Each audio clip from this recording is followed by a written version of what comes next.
Hey everyone, I'm glad you could join us today. We're here with Ed Foster. We're getting prepared for SOS. Hopefully, Ed's looking forward to it. This is our last live pod before the actual conference. So, better late than never, right, Ed? Absolutely. So, Ed's with PBL, Pacific Biopharma Logistics. And tell us a little bit about what you do, Ed. Sure. So our core business is clinical labeling and packaging, and then storage and distribution to clinical sites. So I thought to myself, how do we help sites do things more efficiently? How do we get a better answer for folks? So that was kind of what my thinking was, and what I want to talk to folks about later this week at SOS is, how much effort do folks put into to kind of push back on sponsors when they put together labeling and packaging, and or any kind of sponsor for that matter, when they're not really delivering what they need to deliver to make things easy as possible on site. So that's kind of where I wanted to focus a little bit of time on today. So packaging and labeling, what exactly does that consist of? Is that like shipping boxes, or what exactly does that mean? Okay, so a sponsor will have someone manufacture a drug product vial for them, and they may also manufacture a placebo vial for them as well. So we get them without any labeling on them whatsoever. So then we'd create labels, sometimes multiple language labels, and then we put the labels onto the vials, and then maybe put 2 or 3 vials into a kit, maybe put some diluent in the kit, syringe, whatever the site needs.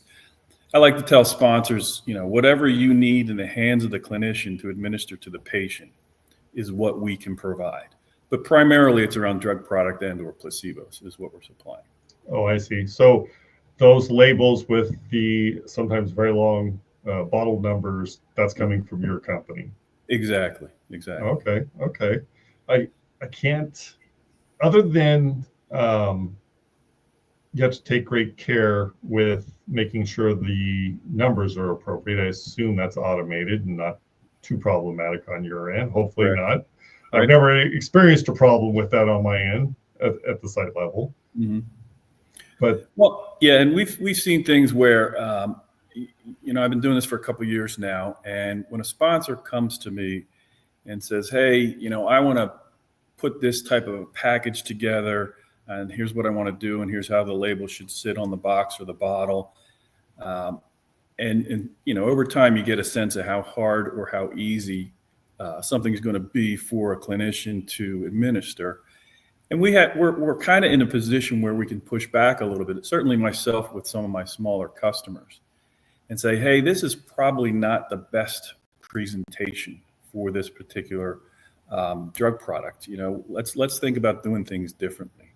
And that's kind of the thing that I hope to elicit from folks at the end of the week.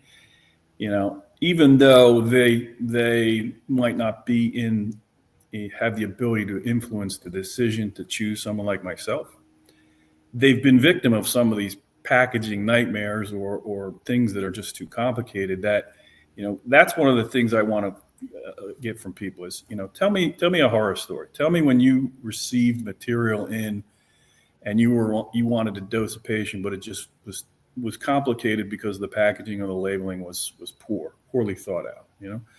And then on the other hand, when did it really work well? When did you say, hey, this is great. This is so easy for me.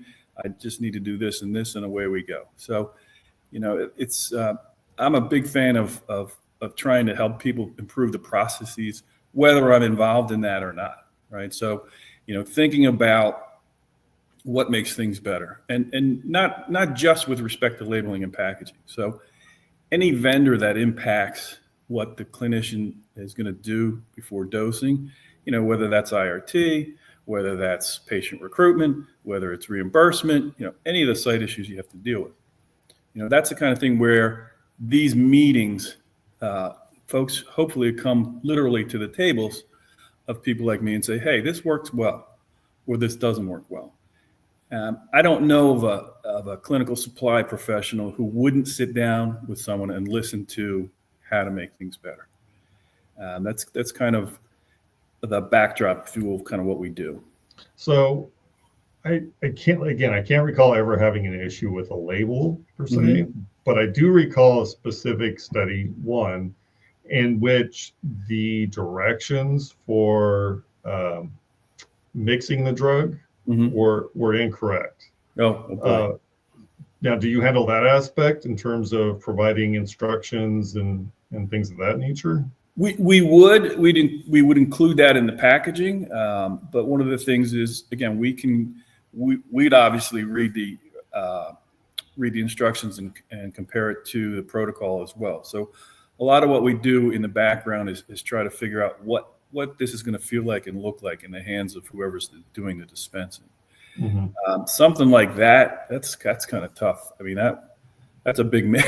That's a big miss in terms of putting drug product together. So. Yeah, it was an entire pharmacy manual, um, and my aspect on the study, there was 2 pages I had to follow, and it was probably 2 months before it was corrected. Right. Wow. Yeah. So I do recall that was pretty intense. Uh, the sponsor wasn't happy about it, of course. Mm-hmm. So yeah, you just never know the products that you're going to get, and as you offered as a site, you have to make sure and follow the protocol, regardless Mm-hmm. of what any other extraneous item says, right? Um, okay, so from the conference, you mentioned you're looking to speak with not necessarily decision makers, but you're looking to get your name out there, your company's name. Mm-hmm. Have you been to Oklahoma? I have not. This will be the first time.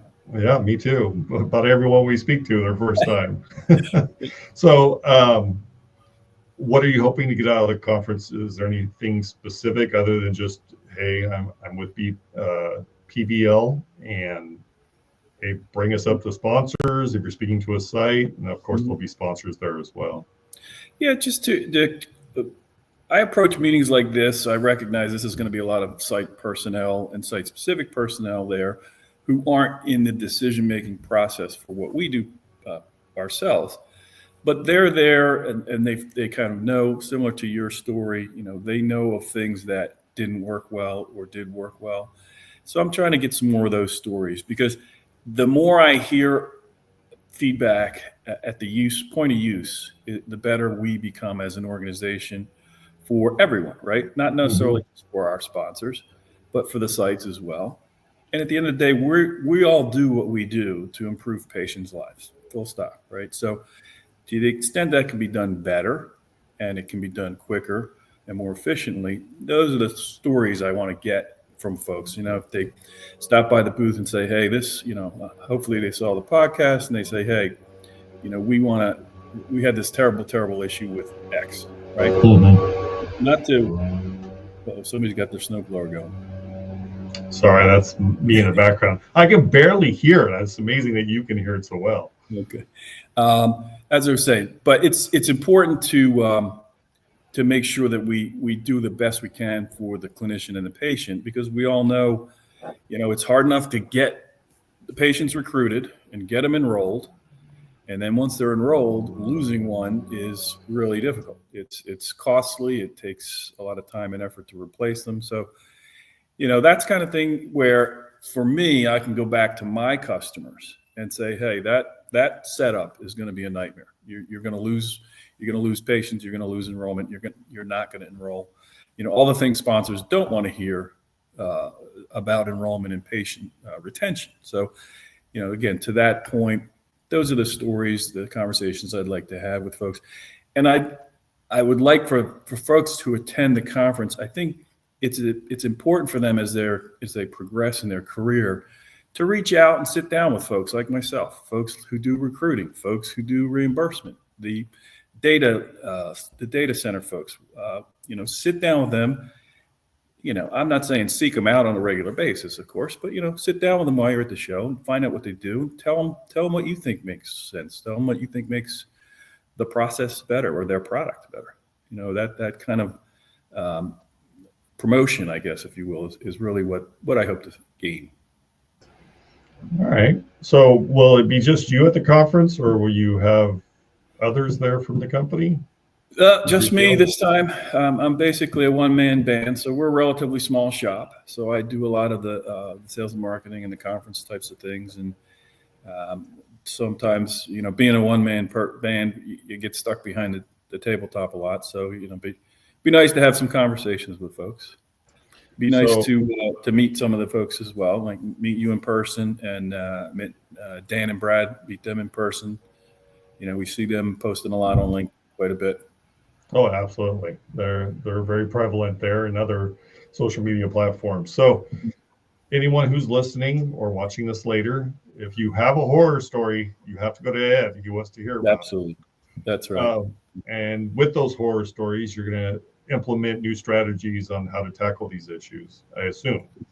Exactly. Okay. And it's not the kind of thing where we're gonna change a sponsor's thinking or multiple sponsors' thinking overnight. But the more folks who have the horror stories come forward, I think the better the whole process will be eventually. So just kind of communicating out what works and what doesn't, and I'll have chocolate at my table too, just in case. That'll drive them your way. That's what I'm hoping for. Well, I'm sure, as you're fully aware, Ed, that changes happen very, very slowly in this industry.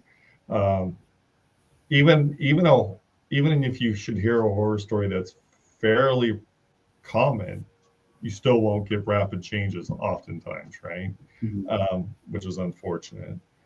All right. So on the sponsor level, it sounds like you attended these conferences occasionally. So do you seek out sponsors to try and have a conversation with them as well? Because we do have quite a few sponsors at the conference. I do. I definitely do. I've attended meetings like Scope in the past. So again, that's a lot of the operational folks are there, and I have some good conversations with them. And then there's other labeling and packaging specific meetings that I go to as well, where it's geared more towards sponsors. But by all means, if somebody wants to come and talk about how to get their labeling and packaging done quicker, more efficiently, more cost effective, I will be there to chat with them as well. All right, that's awesome. I can't really think of any other questions I have, unfortunately. Is there any additional information you could offer us? Products of the future, outlook on the company, anything else you could offer us? Well, I did just read an article on the CDMO segment this morning before I came on that predicts an increase in 25 and 26 in terms of number of clinical trials going on. So I guess my point for that is if we think we're busy now, hopefully, thankfully, we're going to get busier. So that's good news. On the product side, we did just install a newer automated bottle labeling line. We're in the process of getting that up and working. So if you have, larger volume projects with bigger containers potentially, we could help with that as well. So that's about it.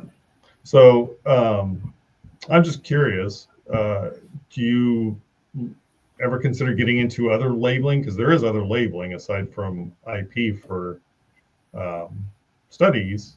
Matter of fact, there's all kinds of labeling, actually, the more I think about it. So is that something in the future, or no, that's not something that you're looking to do? We'd stick with things that are in the clinical trial arena, clinical trial supply. So I wouldn't get into labeling food products, for instance. No, I don't mean that. I mean, like, for example, labels for labs. Right. We do put kits together. I call them central lab kits with the blood draw tubes and things like that. Yeah. From time to time, we will put those together. But most of the central labs, Charles River, all those big guys, they do literally hundreds of thousands of them a month. So it's tough to compete with those guys, especially on price, when I'm not buying in the volume they're buying. So, but we can certainly do that. And we can procure, store, and ship things like that to sites. We have a program going on in oncology now that needs specific IV bags and specific IV sets due to the drug interaction with potential drug interaction with the products. Okay, so you can handle any labeling that's necessary for a trial. Exactly. Okay. On anything that's needed, as I said before, on anything that's needed for the clinician to administer to a patient. Okay. So again, things like IV bags and IV sets as well. So the reason I ask is because I talk to a lot of people in the industry each and every week, and they're looking for different things. This was a few months ago, and it's not a common question, but they asked, hey, do you know anyone who handles labeling? And it was specific to labs. Okay. Well, now I know someone. Now you know someone, yeah. And we put together some interesting things together. One of our studies that we put together a kit for included a Fitbit, as a matter of fact. So that was part of the study material. It was kind of an interesting project. Yeah, it is interesting. Anything and everything that needs to go into a kit and get a label, and if it needs to be randomized, we can do all that good stuff too. All right, awesome. Well, Ed, do you have any closing thoughts or anything you want to express? No, just looking forward to Oklahoma, getting to meet some folks, hearing some stories, hopefully some good ones as well as some bad ones, and we'll see where it goes. So, you there out in the audience, make sure and head over to Ed's booth if you have a horror story, or if you simply want some chocolate. There you go. I'm sure Ed will hand you a piece of chocolate and see if you have anything you wanted to discuss. That's right. All right. Well, Ed, it was a pleasure speaking with you. I look forward to meeting you in Oklahoma. I will be arriving Wednesday. When are you getting in? I think it's Wednesday as well. Are you getting in Wednesday? I'm going a little early to just have a look around. I've never been, so take a day and look around. There you go. The weather's supposed to be nice, at least much of the time. So we look forward to seeing you there and everyone else that's watching. Remember, do purchase your Omni room stay if you're just now considering going to the conference. You want to book at the Omni, everything's going to be located there for the for the conference. So everybody, was great having you, and till next time, have a good day. Thanks. Take care.